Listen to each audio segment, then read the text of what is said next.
Al-Kahfi ayat yang ke-17. Allah berfirman, "Mayyahdillahu falamud wa mayyahdillahu fahuwal muhtadi wa mayyudlil falan tajidalahu waliya mursidan." Mayyahdillahu fahuwal muhtadi. Barang siapa yang dikehendaki Allah mendapatkan petunjuk, pasti akan mendapatkan seorang penunjuk jalan.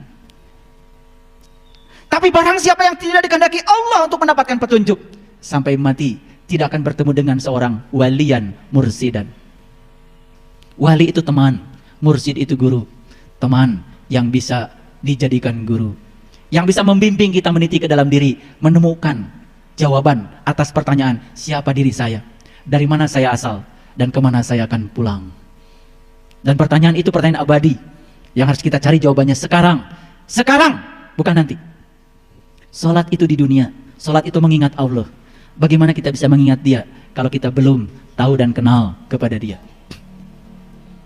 Itu sebabnya kata liko dalam Quran, liko. Susah cari terjemahnya dalam bahasa Indonesia, kecuali satu dalam bahasa Arab. Liko artinya jumpa. Suka atau tidak suka, kata liko harus diterjemahkan jumpa. Proses perjumpaan dimensinya seperti apa? Saya tidak bisa menjelaskan, karena itu harus dialami langsung oleh yang bersangkutan. Karena spiritualitas tidak bisa diwakilkan. Ada seorang murid bertanya pada guru, "Guru, tolong jelaskan padaku bagaimana engkau berjumpa dengan Tuhan." Apa kata guru yang bijaksana? "Silakan berdiri, nak. Kamu pergi ke toilet. Tolong wakili, saya mau kencing." Apa jawaban murid itu? "Guru, bagaimana mungkin saya bisa mewakili guru kencing? Karena kencing itu urusan sendiri-sendiri. Kencing saja urusan sendiri-sendiri dan tidak bisa diwakilkan. Hal yang sangat sepele. Bagaimana mungkin pertemuan dengan Tuhan bisa diwakilkan dan dijelaskan? Kamu hanya akan bisa merasakan sendiri saat kamu punya keinginan untuk menjumpainya." Makanya di Quran surat Al-Ankabut, surat Al-Ankabut ayat yang kelima, Allah berfirman, "Man kana yarju liqa Allah fa inna ajalallahu la'at." Barang siapa yang berharap jumpa dengan Allah, pasti saatnya akan tiba. Al-Ankabut ayat 5. Boleh nanti dibuka. Man kana yarju liqa Allah fa inna ajalallahu la'at. Barang siapa yang berharap jumpa dengan Allah, pasti saatnya akan tiba. Syaratnya cuma satu, berharap. Berharap. Tetapi di Quran surat Yunus ayat 7 dan 8 ada ayat yang cerita kebalikannya. Innal ladzina la yarju liqa'ana wa radu bil hayati dunya wa tama'annu biha wal ladzina hum an ayatina ghafilun ulaika ma'wahumun nar bima kanu yaksibun. Innal ladzina la yarju liqa'ana, dan orang-orang yang tidak berharap jumpa denganku, kata Allah. Wa radu bil hayati dunya, terlalu sibuk ngurusi dunia. Wa tama'annu biha, bahkan dunia sudah menenteramkan dia, sudah sampai di zona nyaman dengan dunianya. Wal ladzina hum an ayatina ghafilun, dan orang-orang itu cenderung melalaikan tanda-tandaku.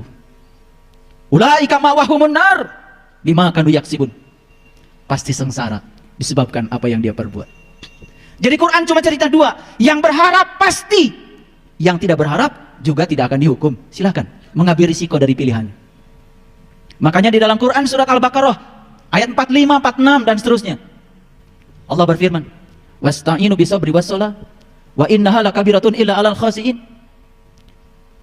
Minta tolonglah kepada Allah dengan sabar dan sholat, dan itu amat sulit kecuali bagi orang-orang yang khusyuk. Siapa orang yang khusyuk? Penjelasan ayat berikutnya, alladzina yadunnuna annahum mulaqu rabbihim wa annahum ilaihi rajiun. Orang yang khusyuk adalah orang yang yakin bahwa dia akan jumpa dengan Tuhannya. Jadi khusyuk itu harus diawali dengan proses perjumpaan. Perjumpaan mengantarkan pada proses pengenalan. Bagaimana mungkin kita bisa mengingat sesuatu yang kita tidak tahu? Kita hanya bisa mengingat sesuatu yang kita tahu. Makanya kita lihat cerita Nabi Musa mencari Tuhan. Itu diceritakan di banyak surat. Dan yang paling dominan itu di Quran surat Toha. Jadi kalau kita cerita dari surat Toha dari ayat 1, 2, 3 terus sampai pada puncaknya, surat Toha ayat yang ke-14. Di situ Allah berfirman, "Innani anallah la ilaha illa anna fa'budni wa aqimis sholata li zikri." Sesungguhnya aku adalah Allah, tiada Tuhan selain aku. Sembahlah aku dan dirikanlah solat untuk mengingatku. Sembahlah aku, dirikanlah solat untuk mengingatku. Jadi kita baru dikatakan telah menyembah aku Kalau selama sholat yang kita ingat adalah Dia. Apa yang kita ingat ketika sholat? Apa yang kita ingat ketika sholat? Apa yang kita ingat ketika sholat? Bahkan yang tidak ingat ketika tidak sedang sholat, mendadak ingat ketika sholat. Nyari penitik ketika enggak sholat, sulit.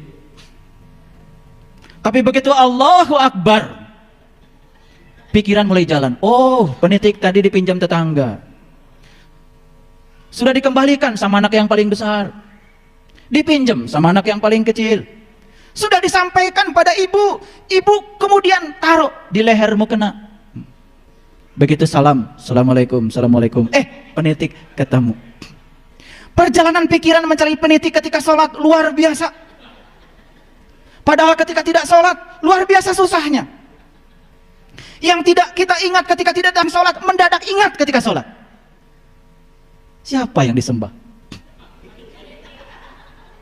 Bukankah kita sedang menyembah penitik? Fa'budni wa aqimis sholata li zikri. Sembahlah aku, dirikanlah sholat untuk mengingatku, kata Allah. Makanya coba lihat, itu surat Toha ayat 14. Itu surat Toha ayat 14, itu cerita siapa? Jujur. Menyampaikan kejujuran membuat orang menangis lebih baik daripada menyampaikan dusta membuat orang lain tersenyum. Huriyatul fikri wa huriyatul iradah, kata Nabi. Bebaskan pikiranmu, bebaskan kehendakmu, baru kau bisa jujur. Pikiran yang sudah banyak kepentingan, kehendak yang sudah ditumpangi oleh banyak keinginan, pasti tidak jujur. Menyampaikan kejujuran terkadang membuat orang lain menangis, tapi itu lebih baik daripada menyampaikan dusta membuat orang lain tersenyum. Berat memang bicara jujur itu. Pasti akan dihantam oleh orang-orang yang tidak jujur. Jadi kata Allah di dalam Quran surat Toha, kalau kita baca dari ayat 1, ayat 2, ayat 3, ayat 4 terus sampai ayat 14. Di situ cerita siapa? Itu cerita perjalanan Nabi Musa. Nabi Musa mencari Tuhan. Maka di situ ada kata-kata, sudah sampaikah cerita Musa padamu? Cerita yang mana? Ketika Musa melihat api di lereng gunung. Lalu Musa berkata, tunggulah kalian di sini. Aku melihat api. Aku akan menghampiri api itu. Semoga aku dapat petunjuk dari api itu. Saat Musa mendekati api, kemudian api itu berkata, hai Musa, sesungguhnya aku adalah Tuhan. Jangan takut Musa. Masuklah kamu ke Al-Muqaddas itu. Lepas kedua terompahmu. Itu Quran. Ketika Musa melepaskan kedua terompahnya, melampaui segala dualitas dunia ini, masuk di Al-Muqaddas itu, masuk di Sidrah Al-Muntaha, di puncak kesadaran yang tertinggi. Makanya saya bilang, yang sampai kepada Tuhan bukan tubuh, bukan pikiran, bukan jiwa, tapi kesadaran tubuh, kesadaran pikiran, kesadaran jiwa. Bagaimana mungkin jiwa diantarkan pada Tuhan? Oh, jiwa sudah bersama dengan Tuhan? Bagaimana mungkin pikiran diantarkan pada Tuhan? Pikiran sendiri percikan dari kecerdasan Tuhan. Bagaimana mungkin tubuh diantarkan pada Tuhan? Tubuh sendiri bagian dari semesta, bagian dari dirinya Tuhan. Yang akan sampai pada Tuhan adalah kesadaran tubuh, kesadaran pikiran, kesadaran jiwa. Makanya belajar agama itu belajar sadar. Banyak yang tidak sadar ketika sedang sholat, tidak sadar ketika sedang ngaji. Banyak juga yang tidak sadar ketika sedang makan. Makanya banyak orang-orang bijak hanya mengajarkan kesadaran dalam hidup ini. Subhanallah. Makanya Nabi Muhammad bertemu dengan Tuhan bukan di sebuah tempat. Karena Tuhan tidak terkungkung oleh konsep ruang dan waktu. Indah Sidratil Muntaha, di puncak kesadaran yang tertinggi. Makanya tugas kita apa? Meningkatkan kesadaran demi kesadaran. Makanya cerita Mi'raj itu secara simbolik. Nabi Muhammad di langit pertama bertemu dengan Nabi Adam. Di langit yang kedua bertemu dengan Nabi Yahya. Di langit yang ketiga bertemu dengan Nabi Idris, Nabi Yusuf. Di langit yang keempat bertemu dengan Nabi Idris. Di langit yang kelima bertemu dengan Nabi Harun. Di langit yang keenam bertemu dengan Nabi Musa. Di langit yang ketujuh bertemu Nabi Ibrahim. Masuk Sidrah Al-Muntaha. Begitu kita cerita langit, yang terpikir oleh kita apa? Langit itu ruang kosong yang di sana. No. Langit dalam bahasa spiritual menceritakan lapisan-lapisan kesadaran. Di langit pertama, di kesadaran pertama maksudnya, bertemu Adam. Adam itu apa? Adam itu materi. Makanya manusia belajar semua dari materi. Materi masuk energi, Yahya energi. Masuk energi ketiga, Yusuf. Yusuf itu indah. Masuk langit yang keempat, Idris cerdas. Masuk langit kelima, Harun cinta. Masuk langit keenam, Musa mutakalliman, berdialog dengan Tuhan. Masuk langit ketujuh, kesadaran Ibrahim, baru Sidra al-Muntaha. Makanya di Quran dikatakan, sholatlah di makom Ibrahim. Sholatlah di makom Ibrahim. Turun lagi pengetahuan kita. Begitu ada kata sholatlah di makom Ibrahim, malah sholat di pelataran Ka'bah. Ya diinjak-injak orang. Salah pembimbing itu. Maqamu Ibrahim musalla dalam Quran. Maqamu Ibrahim musalla. Jadikan makom Ibrahim tempat salat. Artinya apa? Salatlah di level Ibrahim. Salatlah di tingkatan Ibrahim. Di tingkatan kesadaran Ibrahim. Di tingkatan spiritual Ibrahim. Di situ salat khusyuk adanya. Makanya kalau kita baca surat Al-An'am dari 74, 75 terus. Kapan Nabi Ibrahim mengatakan, "Inni wajjahtu wajhiya lilladzi fatara samawati wal ardh hanifan musliman wa ana minal musyrikin." Kapan Nabi Ibrahim mengatakan kalimat itu? Tepat setelah beliau melakukan sebuah proses perjalanan ke dalam, bertemu bintang, bertemu bulan, bertemu matahari. Begitu melihat matahari, itu yang terucap, "Inni wajjahtu." Kalian pada sholat suka baca kalimat itu? Enak aja. Baru boleh baca kalimat itu kalau sudah mengalami pengalaman Ibrahim. Baru maqamu Ibrahim musalla. Makanya kita itu latah. Gak ngalamin tapi ngomong. Gak pernah ke Singapura, cerita Singapura, luar biasa. Padahal baru baca buku tentang Singapura. Baru baca kitab sedikit, besok sudah ceramah. Baru baca satu ayat, besok sudah jadi kiai. Makanya agama menjadi rusak oleh siapa? Oleh orang-orang yang mulutnya terbuka tapi mata kalbunya masih tertutup. Lalu yang diceritakan apa? Yang diceritakan itu adalah zon, persepsi, persangkaan.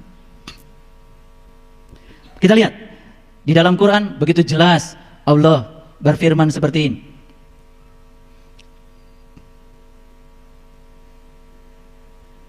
Di dalam Quran surat Al-An'am ayat 116. Wa in tuti' aktsara man fil ardi yudilluka an sabilillah iyattabi'una illa dhanna wa inhum illa yakhrusun. Saya terjemahkan pelan-pelan. Wa in tuti', dan jika kamu mengikuti, menuruti, tuti' sanes tuti'. Tuti' itu bahasa Arab. Makanya bahasa Arab itu harus benar mengucapkannya. Kalau tuti' nama orang. Tapi ini dibacanya wa in tuti', dan jika kamu menuruti aksaro, kebanyakan man fil ardi, kebanyakan orang di alam semesta ini. Apa katanya? Yudilluka an sabilillah. Niscaya mereka akan menyesatkan kamu dari jalan Allah. Kalau kalian mengikuti kebanyakan orang di alam semesta ini, mereka itu akan menyesatkan kamu dari jalan Allah. Kalau gitu ngikutin yang banyak atau yang sedikit? Yang banyak aja menyesatkan, apalagi yang sedikit. Ini Quran, bahasa Quran. Jika kamu mengikuti kebanyakan orang di alam semesta ini, niscaya mereka akan menyesatkan kamu dari jalan Allah. Lalu ayat berikutnya, iyattabi'una illa dzan. Karena mereka tiada lain hanya mengikuti dzan, persangkaan. Wa inhum illa yakhrusun, dan mereka tidak lain hanya berdusta. Ngomong Allah nggak tahu Allah, ngomong surga nggak tahu surga, ngomong neraka nggak tahu neraka, ngomong akhirat nggak tahu akhirat, semua dikira-kira. Itu namanya ilmu kirata, dikira-kira yang tidak nyata. Itu bahasa Qurannya zon. Mohon maaf ya, kan dari dulu kita belajar sesuatu gimana kata kebanyakan orang. Betul nggak? Kalau ditanya apa sih iman itu, jawabannya iman kan percaya. Coba kumpulkan 100 orang di riset. Ditanya iman itu apa? Pasti jawabnya sama. Iman itu percaya. Padahal kata Nabi, al-iman tasdikun bil qalbi wa ikrarun bil lisan wal amalun bil arkan. Iman itu pembenaran oleh kolbu, baru diikrarkan dengan lisan, baru nyata menjadi tindakan. Iman dimulai dengan kolbu. Sekarang tanya lagi, apa itu kolbu? Kata Allah dalam hadis qudsi, langit dan bumi tidak akan cukup menampung zatku, tapi kolbunya orang yang beriman, itulah sebenar-benarnya rumahku. Jadi kalau iman yang sebenarnya mulai dari kolbu. Makanya karena kolbu itu baitullah, berarti kita tugas pertama ingin jadi orang yang beriman, meniti ke dalam kolbu. Baitullah itu bahasa Arab, artinya rumah Allah. Setiap rumah ada pintunya, setiap pintu ada kuncinya. Makanya ditugaskan para rasul, ditugaskan para nabi untuk menebarkan kunci, untuk membuka pintu kolbu. Kolbunya ada pada diri setiap orang. Kalau kita sudah tahu kuncinya, maka kita bisa membuka segala loker yang di dalamnya berisi rahasia tentang hidup kita.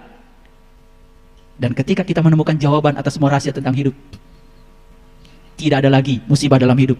Hidup menjadi serangkaian berkah yang luar biasa. Makanya yang datang dalam hidup selalu dua. Yang satu berkah, yang satu musibah. Ada orang dapat berkah bahagia, biasa. Ada orang dapat musibah sedih, itu juga biasa. Tapi ada orang yang dapat musibah, dia ubah menjadi berkah. Itu yang luar biasa. Pilih mana? Pilih berkah, pilih musibah? Kan yang luar biasa tadi. Yang dapat berkah, bahagia, itu biasa. Yang dapat musibah, sedih, itu biasa. Sama biasanya.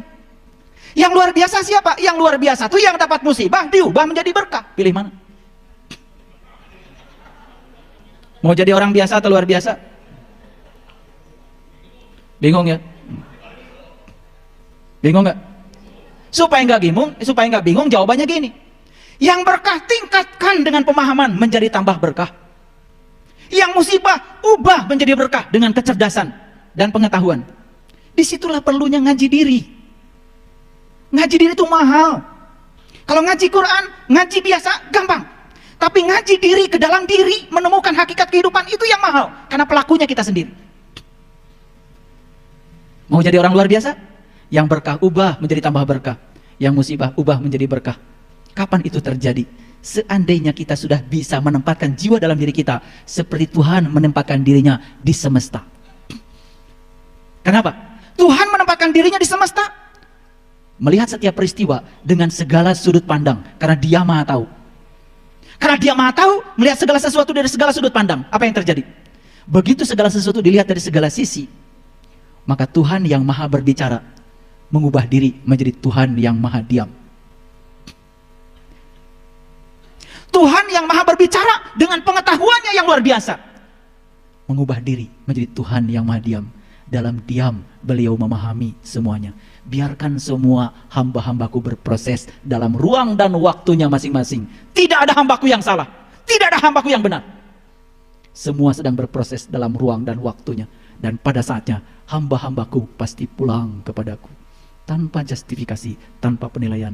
Tuhan menerima semua dengan penuh cinta dan kasih. Sudah begitu kita. Orang lain ngomong salah, langsung reaktif. Orang lain benar pun langsung reaktif disalahkan. Kerja kita cuma menilai benar salah, benar salah. Padahal lagi sholat yang dibaca Maliki Yaumiddin. Hanya Engkau yang berhak menghukum, hanya Engkau yang berhak menilai, hanya Engkau yang berhak menghakimi. Tapi kita sering mencuri haknya Tuhan. Merasa yang paling benar, merasa yang paling hebat, lalu menyatakan orang lain salah. Itulah kebiasaan buruk kita. Belum lembut, belum lembut. Baik, lihat lagi ayat ini. Menurut ayat ini apa pesannya? Dan jika kamu menuruti kebanyakan orang-orang yang di muka bumi ini, niscaya mereka akan menyesatkan kamu dari jalan Allah. Mereka tidak lain hanyalah mengikuti persangkaan mereka. Mereka tidak lain hanya berdusta. Banyakkah yang berdusta? Banyakkah yang meyakini sesuatu hanya dengan persepsi dan persangkaan?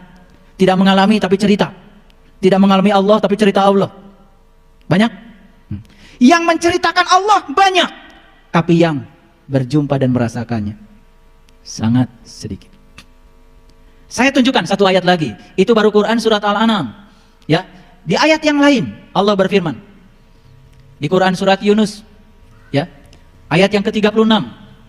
Ada firman Allah yang persis sama seperti itu. Lihat ayat ini. A'udzubillahi minasyaitonirrajim. Bismillahirrahmanirrahim. Wa may yattabi'u aktsaruhum illa dzanna. Dan kebanyakan mereka mengikuti sesuatu kecuali dengan persangkaan saja. Inna dzan, sesungguhnya persangkaan, la yugni minal haqqi syai'a, tidak bisa dijadikan ukuran kebenaran. Persangkaan itu adalah pembenaran. Pembenaran cirinya apa? Pembenaran biasanya menimbulkan perdebatan. Sesuatu yang dialami sendiri itu adalah kebenaran. Makanya gunakan pacul supaya kita tidak gundul. Makanya gundul, pacul. Yang gundul, kolbunya nggak ada rasa, kepalanya, pikirannya nggak ada pengetahuan, gundul. Ujungnya apa? Pasti hidupnya gembelengan. Gembelengan tuh nggak karu-karuan. Makanya gundul, pacul, gembelengan. Nyunggi, wakul, gembelengan. Wakul tuh bakul, tempat menyimpan makanan. Makanan itu apa? Lambang dari amanah. Orang yang seperti itu, yang gundul, iman gak ada, ilmu gak ada, pikiran kosong dengan pengetahuan, kolbu kosong dengan pengalaman rasa, saat dititipi amanah, pasti gembelengan. Wakul ngelimpang, bakulnya pasti akan terbalik. Akibatnya jadi berantakan. Dunianya berantakan, akhiratnya berantakan. Hidupnya berantakan. Berasal dari mana hidup yang berantakan? Pikiran yang berantakan. Kenapa? Pikiran menampung pengetahuan. Pengetahuan yang baik akan menghasilkan persepsi yang baik. Persepsi yang baik akan menimbulkan sikap yang baik. Sikap yang baik akan menghasilkan tindakan yang baik. Tindakan yang baik pasti akan menimbulkan kebaikan.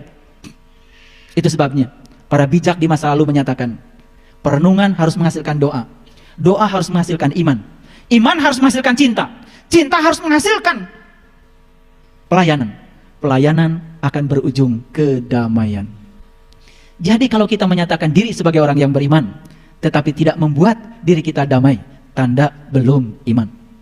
Kalau diri kita menyatakan orang beriman, tetapi orang di sekitar kita tidak merasa damai, itu tanda kita belum iman. Itu sebabnya tanda orang yang beriman yang diceritakan oleh Nabi Muhammad Rasulullah SAW, hampir tidak ada cerita iman yang diindikatori dengan ritual ibadah. Tidaklah termasuk orang yang beriman jika dia tidur nyenyak, sementara tetangganya tidak bisa tidur karena kelaparan. Iman dicirikan oleh Rasulullah dalam bahasa kepedulian, dalam bahasa pelayanan, dalam bahasa cinta kasih dan perhatian. Tidaklah termasuk orang yang beriman jika dia tidur nyenyak, tetangganya tidak bisa tidur karena kelaparan. Diekstrapolasi lebih jauh. Tidaklah termasuk orang yang beriman jika anaknya jajan berlebihan, anak tetangganya diam, tidak jajan, tidak pernah ada rasa simpati pada orang lain. Tidak disebut orang yang beriman jika dia parkir di mobil, parkir di jalan, parkirin mobil di jalan, sempit jalannya, dia tidur nyenyak saja, padahal mobilnya menghalangi banyak orang. Dadit aja, klakson bunyi, tidur nyenyak, padahal itu orang terhalang perjalanannya karena apa? Dia parkir mobil di pinggir jalan. Jadi saya setuju kalau ada Pemda yang menyerukan setiap orang beli mobil syaratnya harus punya garasi. Ini menuju iman ini. Karena banyak sekali yang parkir mobil di jalan, tidur nyenyak, padahal menghalangi orang. Itu ekstrapolasi dari hadis tadi, tidak termasuk orang beriman. Tidak termasuk orang yang beriman jika dia lewat, ada ranting, tidak dia singkirkan. Kita malah bikin polisi tidur. Ini polisi tidur ini tanda keraguan-raguan iman sebetulnya. Ranting saja menghalangi, tidak boleh dibiarkan. Polisi tidur, berapa kali ranting, semen, tinggi lagi. Tertawa kalau lihat orang lain terjatuh karena polisi tidur. Merasa puas ketika orang lain terjatuh karena itu. Subhanallah. Ini soal peradaban. Makanya iman diwujudkan dalam bahasa peradaban. Peradaban diwujudkan dalam bahasa akhlak. Makanya puncaknya agama adalah akhlak. Tahaluk bi akhlakillah. Makanya Nabi Muhammad Rasulullah SAW diutus ke semesta ini. Awalnya bukan mau mengajarkan sholat, bukan mau mengajarkan haji, bukan mengajarkan saum. Innama bu'istu liutammima makarimal akhlak. Aku diutus ke semesta ini satu tujuan, untuk menyempurnakan akhlak.